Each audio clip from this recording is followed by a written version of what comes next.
你講少少關於你自己嘅，譬如你喺香港成長啊，或者幾時嚟法國啊，同埋你依家喺法國咧係從事咩行業啊？做啲乜嘢嘢咁樣？我咪從事編行咯，做娛樂圈啊嘛。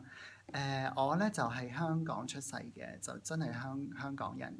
我講埋俾你聽，年紀都唔怕啦。我1975年出世嘅，就喺我腦海入邊咧係停留晒80年代、90年代最風光嘅時候。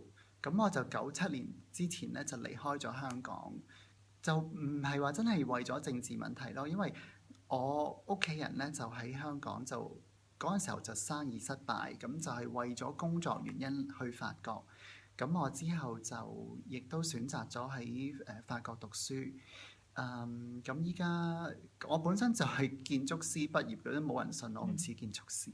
咁但係因為我真係好中意娛樂事業，好中意表演，咁就30幾歲先至入行嘅。即係你做建築師做到30幾歲？唔係，建築師咧我就做咗1年啫，係我做咗1年，年鬆啲咁樣啦。咁我27歲到啦，26、7歲到就已經轉咗行，咁啊做時裝。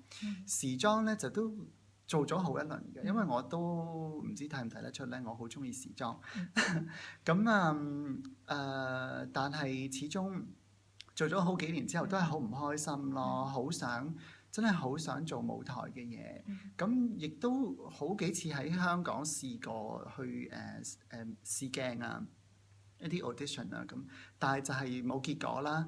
咁發覺香港個 market 即係都好狹窄啦，容納唔到一啲另類啲嘅 artist。咁變咗我最後都係慢慢喺法國發展咯。咁唱過歌，拍過一啲行企企嘅角色，咁冇乜發展。咁之後咧就係棟篤笑咧就起家啦。自己寫嘢俾自己，咁就之後咧就有電台賞識啦。咁就由細電台做大電台，跟住就日日都有節目做咗2年，跟住就轉咗做電視。咁就由下晝節目做夜晚節目咁咯，一步一步咁咯。